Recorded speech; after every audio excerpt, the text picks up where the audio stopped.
Amém. Louvado seja Deus. Vamos abrir a Bíblia em Gênesis capítulo 4. Gênesis capítulo 4. Eu quero refletir com vocês.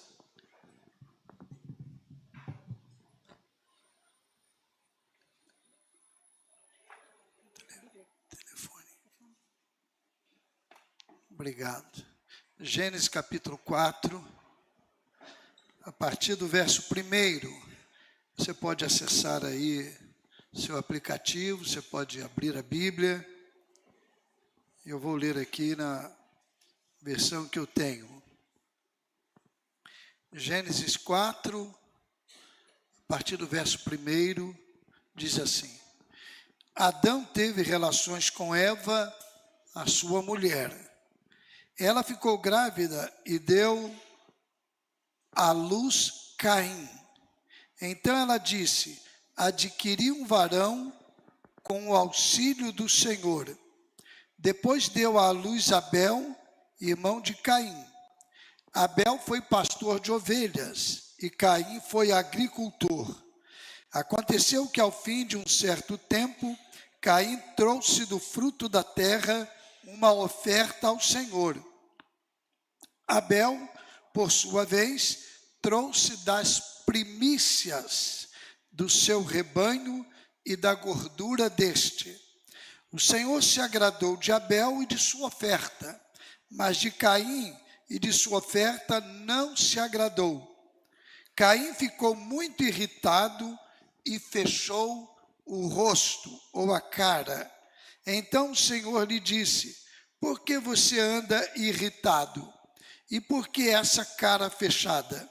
Se fizer o que é certo, não é verdade que você será aceito?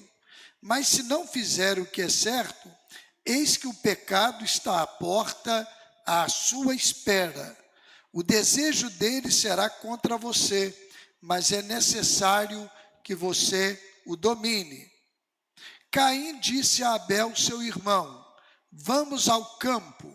Estando eles no campo, Caim se levantou contra Abel, o seu irmão, e o matou. O Senhor disse a Caim: onde está Abel, o seu irmão? Ele respondeu: não sei, por acaso sou o guardador do meu irmão? E o Senhor disse: o que foi que você fez? A voz do sangue do seu irmão clama da terra a mim. E agora você é maldito sobre a terra, cuja boca se abriu para receber da sua mão o sangue do seu irmão. Quando você cultivar o solo, ele não lhe dará sua força. Você será fugitivo e errante pela terra. Então Caim disse ao Senhor: meu castigo é tão grande que não poderei suportá-lo. Eis que hoje me expulsas da face da terra, e da tua presença terei de me esconder. Serei fugitivo e errante pela terra. Quem se encontrar comigo me matará. O Senhor, porém, lhe disse: não. E se alguém matar Caim, será vingado 7 vezes.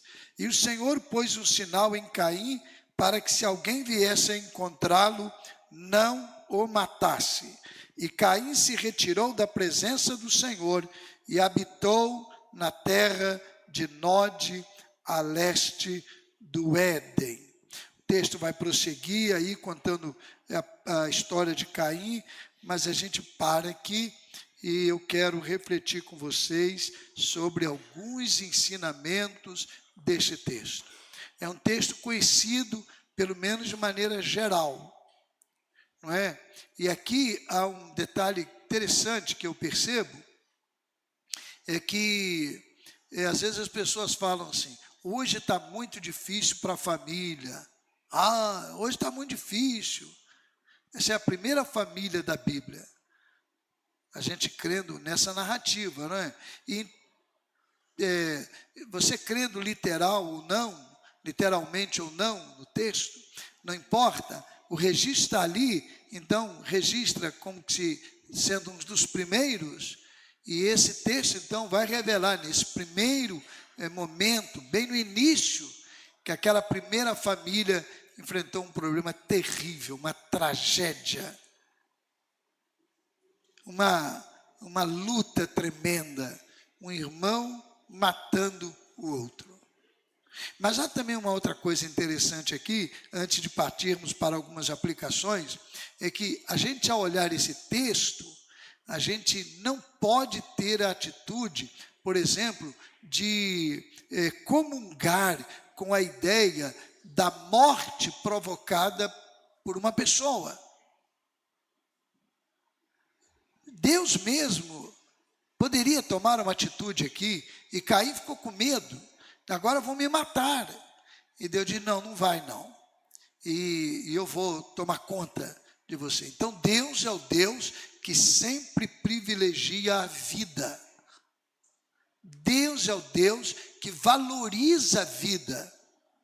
Desde o início, Ele é o Deus da vida. Ele não é o Deus da morte. A morte não é uma ação que o Senhor mesmo providenciou para o homem. Não, a morte é uma consequência da desobediência do homem a Deus. Como o assunto hoje não é exatamente esse, eu estou dando essas pinceladas iniciais a partir do que está no texto, mas pode ser que alguém argumente, mas como é que vai reagir? Não tem reagir, nós temos que valorizar a vida. Nós temos que lutar pela vida, o tempo todo. Mas aí, eu começo então a fazer algumas aplicações do texto. Preste atenção no verso 1, olha só, coisa linda.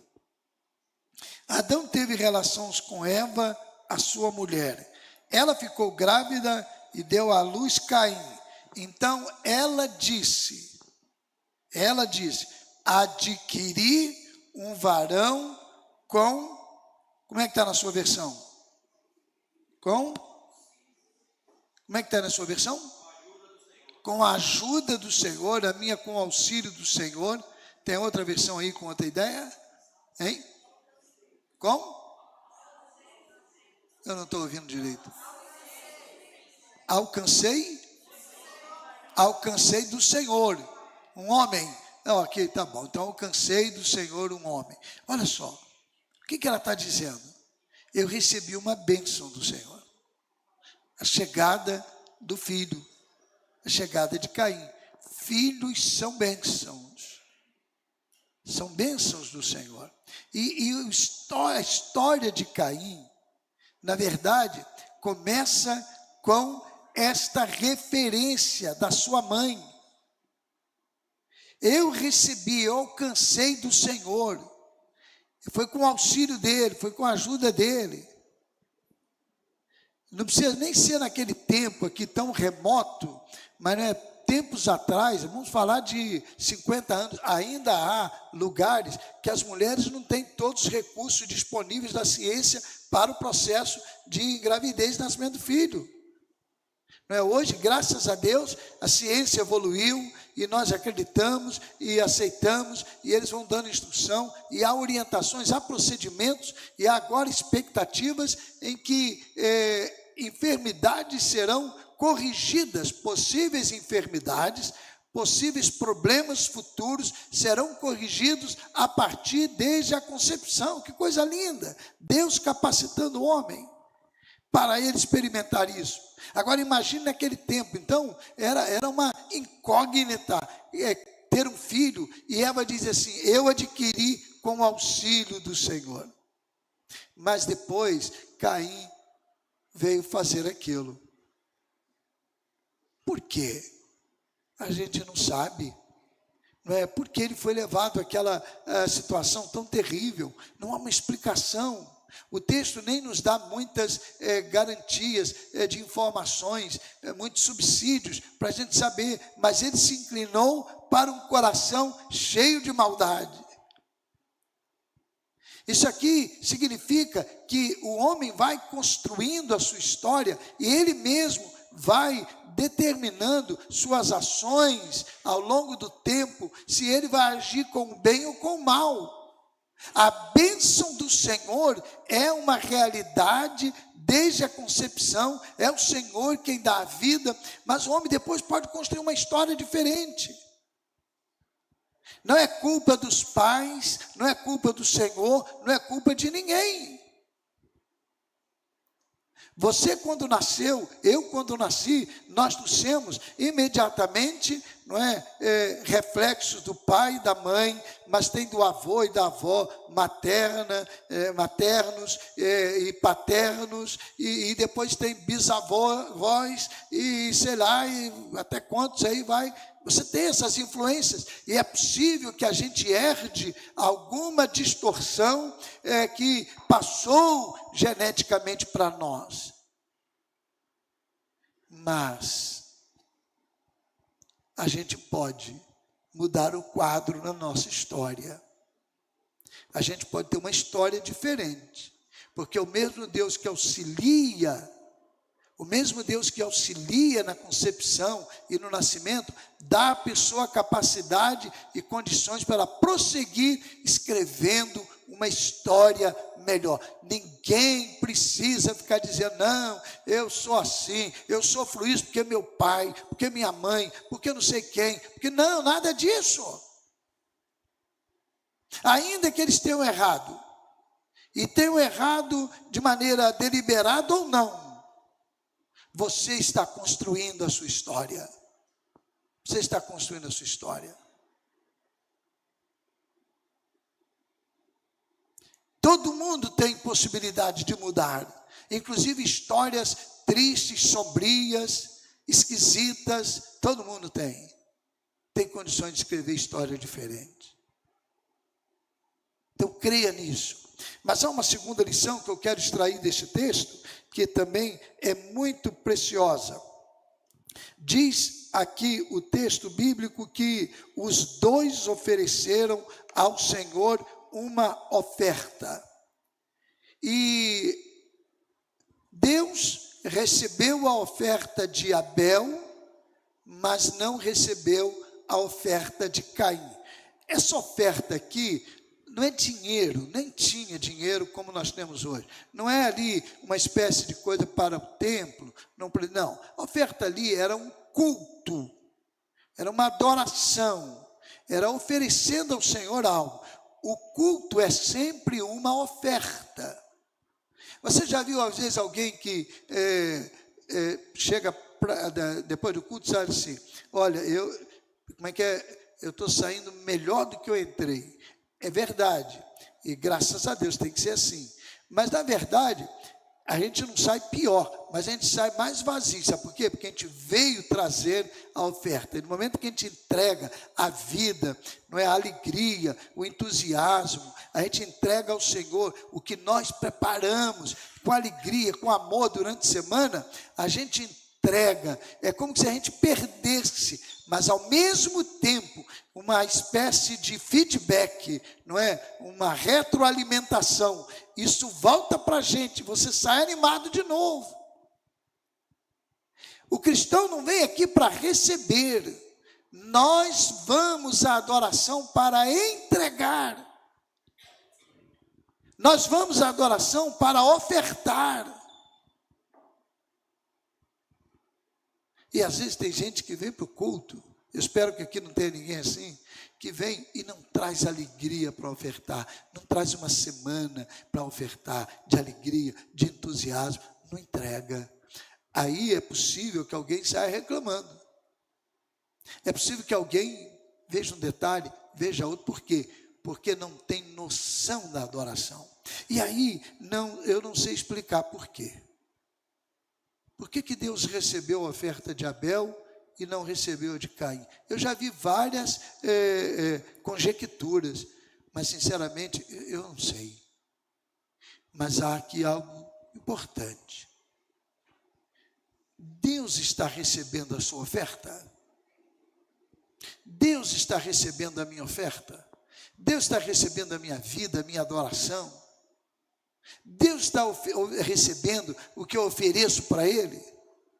É isso que a gente precisa pensar.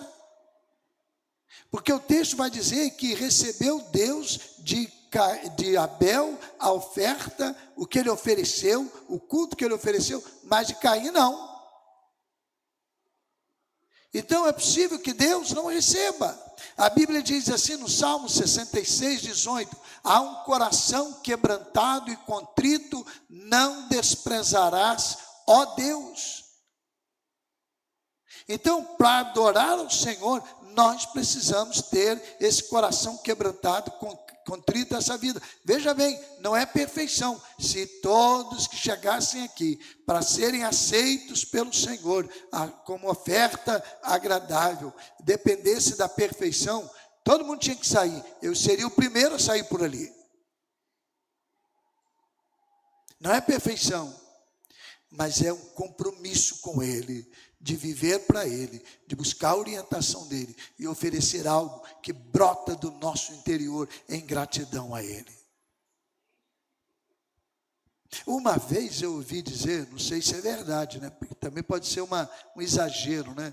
Mas diz que foi para eu acho que aí foi numa festa, não sei, mas é possível que no culto. Então, uma mulher foi para lá e chegando lá, ela viu que tinha uma mulher com o mesmo vestido dela, igual. Ela deixou tudo e foi embora, não ficou na festa. Pode ser um exagero, né? A gente joga muita culpa na mulher, mas você sabe que é uma característica da mulher. Tem mulher que reage assim, tem outros que não. Não é verdade? Se fossem dois homens, pegam, tiram uma foto, faz uma selfie, fala, vamos formar uma dupla sertaneja. É ou não é? A maioria, é ou não é? A mulher, eu não estou aqui criticando as mulheres, não. Eu estou mostrando, veja bem, se no culto alguma coisa, e se aquela experiência foi no culto, que já aconteceu mesmo, se isso aconteceu no culto, e acontece outro detalhe no culto, que tira da gente aquela alegria de estar no culto ofertando, meu irmão, nós precisamos repensar o que nós estamos levando para oferecer ao Senhor. O que você trouxe hoje para oferecer a Deus aqui? O que você está ofertando da sua vida a Deus? O que eu estou ofertando da minha vida a Deus? Mas há também uma terceira aplicação nesse texto que eu quero ver com vocês. Deus rejeitou a oferta de Caim, aceitou a oferta de Abel. E a gente vê aqui agora uma reação. A reação de Caim.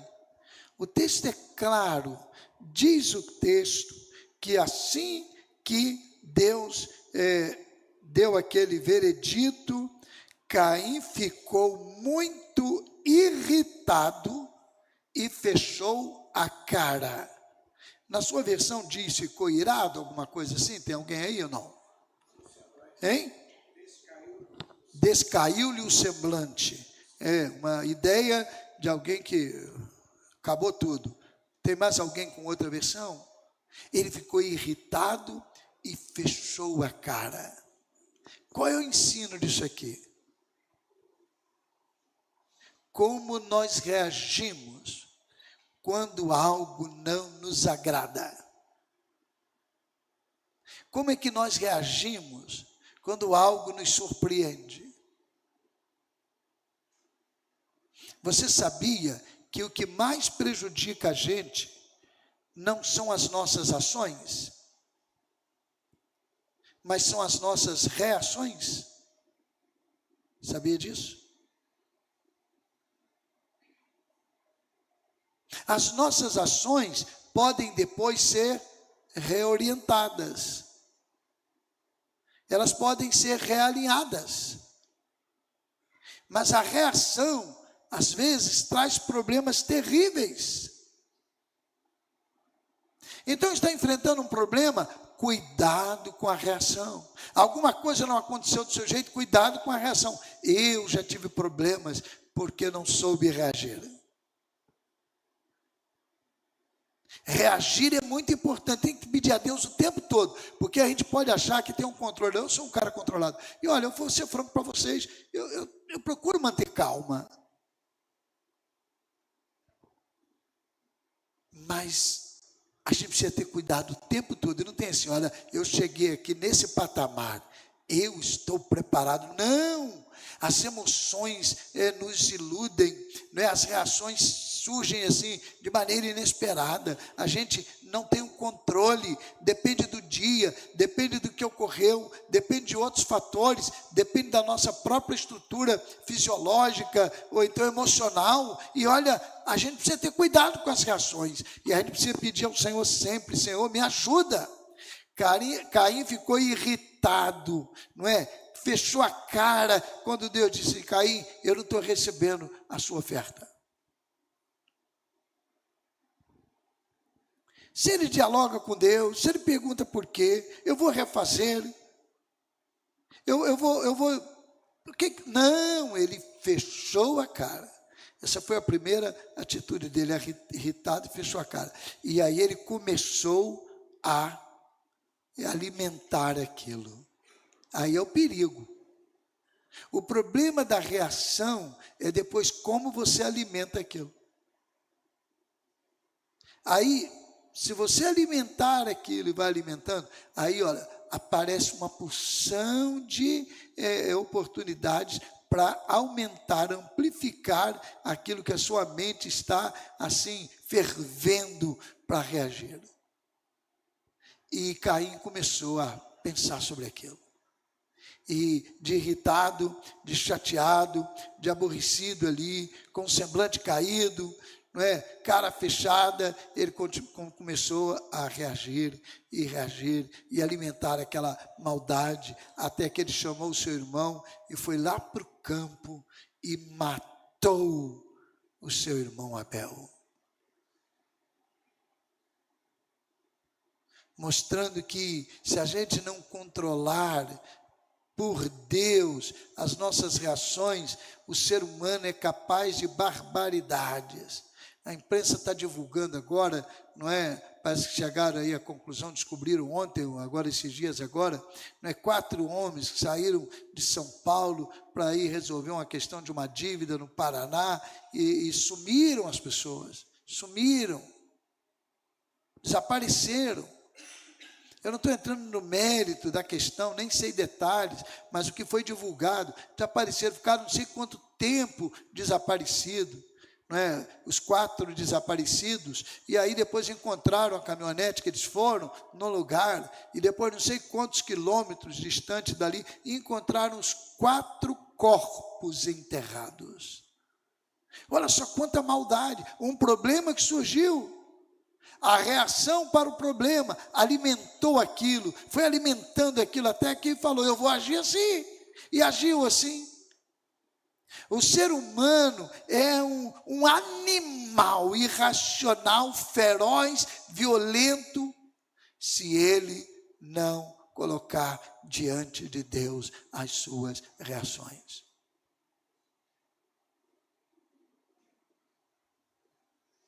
Precisamos ter cuidado. Caim sofreu depois. Sofreu. Porque ele não aprendeu a controlar isso. Mas tem uma 4ª lição, eu preciso terminar, que vem depois. Deus vai se encontrar com Caim. O texto não é aqui muito, assim, informativo sobre isso, mas não se sabe se ele escondeu Abel, como que os familiares souberam, se souberam ou não souberam. Claro que depois iam sentir a ausência, mas o texto imediatamente diz que Deus foi lá e apareceu a Caim. E Deus foi confrontá-lo. E mais uma vez Caim reage de maneira assim muito, eu diria, agressiva. Deus pergunta: onde está o teu irmão Abel? E ele diz: eu sou o guardador do meu irmão? Sou eu o guardador do meu irmão? Por acaso eu tenho essa responsabilidade? Deus disse: o que foi que você fez? A voz do sangue do seu irmão clama da terra até a mim.